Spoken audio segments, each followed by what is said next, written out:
Welcome to Flow. Let's get started. Today we'll start off in a lying down position. Knock your knees together, bring one hand to your belly, one hand to your heart. Allow your eyes to close or find a soft gaze. And take these first few moments to connect with your breath and to connect with your physical body. Notice the expansion of your ribs, your belly with every breath in. Release your hands down to your side and lift your feet up off the ground. Start to turn your knees from side to side, making some circles through the ankles. Just starting to find a little bit of mobility into your knee joint. Take a few circles in one direction and then go ahead and switch. And you can let this be kind of heavy and floppy through the shins and the ankles if that feels good. Take a few more, bring yourself back to a neutral tabletop position. Really press your lower spine down into the mat. Bring your knees back to center and start to take some opposing circles. So let your ankles move away from each other and keep your knees knocked together. Again, just finding some mobility into the knee joint. Take a few more circles in this direction and then switch the opposite way. Try to keep your knees close together as best you can. And find this active mobility. And then bring your knees back to center. Bring your hands behind your thighs and rock and roll yourself to an upright sitting position. Sit up tall and grab behind your right thigh. You can bend both of your knees. Now turn your right knee out to the side and then extend your right leg. And then bring your right foot back to parallel and then bend your right knee. Take that again. Open your right knee to the side. Extend your right leg as much as you can. Rotate your foot back to parallel. Bend your right knee back in. Keep this process going so you have some support of your hands behind your thighs. And again, we're finding mobility into the knee and then also finding some mobility into your hip joint as you're finding that turnout, that external rotation from your hip. And then just take a few little swipes side to side with your ankle. Place your right foot down and switch. Lift your left knee up and then turn your left knee out. Extend your leg, bring it back to parallel and pull the knee in. We take this again. Open your left knee to the side, extend, move back to parallel and bend. Continue doing and moving through this. Again, finding a little bit of mobility, internal and external rotation into the hip joint and also supporting behind the leg so your knee, if possible, can become fully extended. Take this one final time and then bring your left foot down to the ground. Bring your hands so they come behind you and push yourself up to a forward fold position. Allow a really soft bend through your knees. Begin to find an easy little bounce here, just starting to bend and straighten through your legs. And then bend your knees all the way. Try to bring your hips to your heels and re-straighten your legs. Think of this as like a grand plie. Your heels will likely lift up off the ground and that's okay. More than anything, make sure that your knees are tracking directly over your toes and only bring yourself to your own range of motion. So if you can't bring your hips all the way down to your heels, that's okay, but try to bend your knees as much as you can and bring yourself into this tiny little ball. Now we're finding a little more weighted mobility into the knee joint. Move back to forward fold. Find these little easy bounces again. And then slowly roll yourself up to stand. Stack through your vertebrae. Shoulders, chin, and gaze are the last to arrive.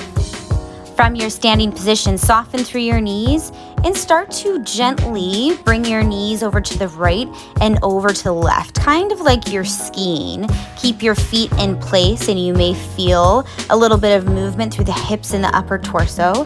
That's all fine, but make sure that more than anything, you're emphasizing movement into the knees. You can have your legs together or you can have your legs separated. And maybe try both options. And this doesn't have to be a huge movement here. You actually want it to be a little bit smaller. That range of motion shouldn't be too big ideally. And then if your feet are apart, bring them back together and start to draw some circles with your knees. You're going to be coming into bent knee and then straight knee position. And again, your hips may be a little bit involved here, same with the upper body, just drawing these big circles through the knees. And then take this the opposite direction. Try not to push anything too far. Just move in a way that feels supported. Bring yourself back to stand. Separate your feet. Take a soft little bend with your knees and start to take these circles again. Maybe feeling a little bit different, a little less supported from one thigh to the other. And then start to take these circles in the other direction. And you may feel that little side-to-side movement in your feet as well. This is an excellent way to warm up through your knees, especially because we're now in more of a weight-bearing exercise. We're going to move into a little more stability for your knee. Bring your hands to heart center. Pull your right knee up towards your chest. Now bend your bottom knee and tap your right heel down to the mat. Pull your right knee back up, and this time, tap your right heel out to this side. Do that again and extend further out to this side. So think of like a clock. Now bring the right heel a little further back behind you as in a diagonal, and then back behind you once again. And then one last time all the way back. Bend your bottom knee and then bring it across, and now your toes will tap. And then take it back out the same way you came into it. Keep bending and straightening that supporting left knee. So this is really more about the left knee bending and straightening. The right foot can be pointed or flexed, whatever is more accessible, but we hit 6 points. Think of like a clock. Pull your right knee back in, bring it down, and we switch. Pull your left knee up, bend your right knee, tap the left heel down, and now bring it out to a diagonal to the left, and now bring it straight out to this side. And more than anything, you're thinking of the right knee, tracking directly over the right ankle, directly over the right toes. Keep this motion going as in a clock. The left foot's directly behind you. Now bring the left foot so it slightly crosses over to the right. And then start to move this back around the way you came. The hips are going to move slightly, and you may be finding some balance issues, and that's okay. We want to try to find some instability here, and that's going to make your balance and stability much stronger. Keep the bend and straighten of your bottom right knee, and then step your left foot down. We're going to start to move this exercise a little bit more. Once again, pull your right knee up, and then step your weight forward on your right foot. Pull your right knee up, and then step your right foot out to the side. Pull the right knee up, and then step the foot back behind you. Pull your right knee up, step it out to the side. Pull your right knee up, step it forward. And keep this going all on the right side. So we're moving front side, back side. Finding a little bit of weight shifting and noticing the use of your knee as you bend and land in each position. And also the role of your supporting knee. Make sure that it continues to track directly over your supporting ankle, your supporting toe. We take this about 4 or 5 times around. Don't be afraid to really put weight on that supporting foot. Allow your right foot to catch you. Meet back with your right knee pulled in, and then step your right foot back behind you into a low lunge so both knees are bent. Now start to take some very small circles through both of your knees. This may feel a little bit funky, but we're just finding and feeling a little more mobility into the knee in this specialized position. And then start to take these circles going in the opposite way. You're gonna feel some movement into the feet and the hips, that's okay. Open your back right foot out to the side so you're in a wide second position. Straighten your knees and then find a deep plie. And continue to move through these positions. Notice how turned out your feet are to the side. They don't have to be super turned out. Just make sure that your knees are tracking right over your ankles, right over your toes, and you find your own natural turnout. Now stay in your plie and rotate yourself back to your lunge. Move back to your second plie and then rotate to the opposite side lunge. Try to stay as low as you can. And again, finding and understanding what is happening in your knees, the support that you can feel in your knees, and the activation, stability, and mobility. Make sure that your knees are tracking right over your toes. Take this a few more times. And then wind up at the back of your mat. Step your left foot to meet your right foot. We're going to take all of that once again on the second side. Lift your left knee up, step it forward into your lunge. Lift your left knee up again, step it out to the side, and continue in the same pattern. Step the left foot back behind you, back out to the side. Think of the buoyancy and the control that you can find as you move between each posture. Coming from your lunge, what muscle groups need to work? How does the knee need to work for you? And both knees are working, right? Definitely the supporting right knee, but the left knee as well is propelling against the ground to come into that shape. Pull your left knee up and then step your left foot so it comes back behind you. So your right foot should be in front and start to make some circles, the same circles into this lunge. It feels a little bit funky. This doesn't have to be super big.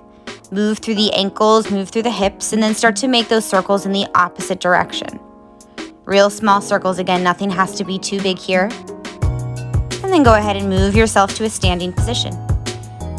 If you need a wall for this next exercise, feel free to find that. Bring your feet so they're about hips width distance apart and bring yourself up onto a high releve. I like to bring my hands to your hips. You can bring your hands to a wall if that feels better. Bend your knees so they track all the way over your toes. Try to bring your hips all the way down to your heels and then push up to stand. This is a challenging exercise, especially since your heels are lifted and you'll have a little less stability. I'm finding myself falling out of it. Maybe you're finding the same, and that's okay. Think of yourself moving down like an elevator, straight down the shaft. And if there's a wall or a chair nearby, feel free to use that. Try to keep your heels lifted as much as you possibly can. And if you need to take this slow, then take this slow.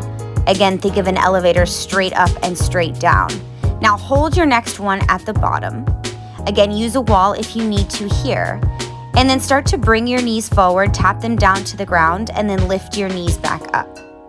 Try to keep your heels lifted as you're moving into that kneeling position. Try to make this movement as smooth as possible. It may not feel super smooth. And with as much control as possible, push yourself back up to stand. Lower your heels. Go ahead, take a moment, shake everything out, pedal through your feet, shake out through your arms.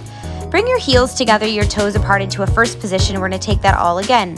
Bend your knees and move into a grand plie. Try to bring your hips as close to your heels as you can, and then bring yourself up to stand.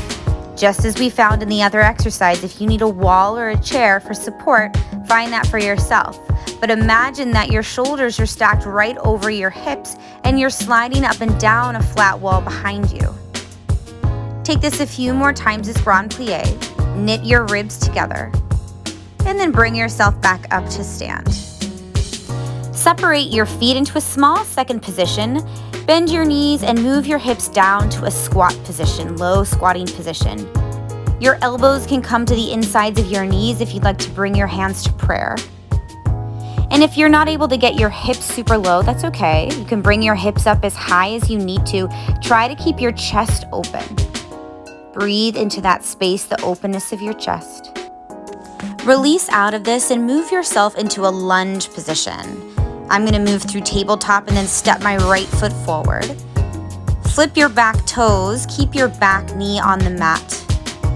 Think of shooting your chest forward and then release your hips back into a hamstring opener and continue to move through these two postures. So as you inhale, bring your chest forward, let your knee track over your ankle. And as you exhale, send the hips back. You can flex the toes back to your face. Move through these two postures just a few more times. Finding a bit of opening into the right hamstring and a little opening into the left hip flexor as well. A few more moments of breath here.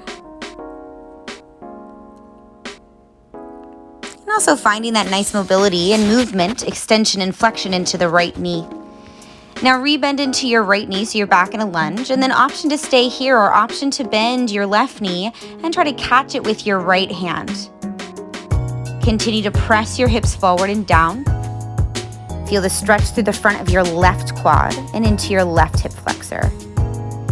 And if this is too intense of a stretch for you, just release your foot and hold in the lunge position. If you've got the foot, slowly release it. Bring both of your hands down, slide your right foot back, and we're just going to repeat other side. Step your left foot forward into your low lunge. You can flip your back toes under.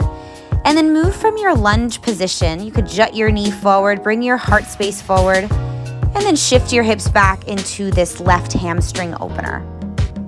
and continue to move through these two postures. Feel free to take this as quickly or slowly as might feel good in your body.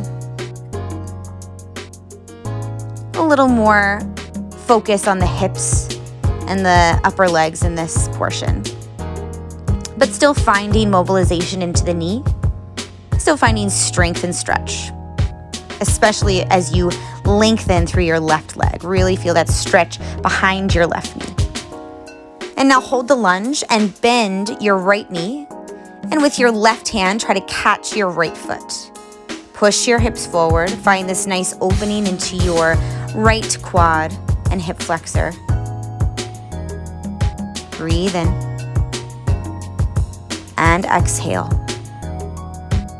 And one more time, take a nice big breath in and a full exhale. If you still have your foot, gently release it. Bring both of your hands down and push yourself to a downward facing dog. Bring your hands down, step your left foot back. Take a few moments in your downward facing dog, pedal out through your feet. Maybe take a gentle sway through your head or your torso. Feel the length through the backs of your legs, particularly through your knees. Take a few more moments of breath here. Spread your fingers nice and wide. And then lower your knees down to the ground and come all the way down to lie on your back. Bend your knees, bring your feet so they're flat. And then bring your feet a little bit wider and knock your knees together. The same way that we began our session today, bring one hand to the belly, bring one hand to the heart. Allow your eyes to close or find a soft gaze. And take these final moments in our session to come back to your body, come back to your breath. Acknowledge any shifts you may feel. Give yourself a few moments of silence here. Thank you for joining us. And that's your flow.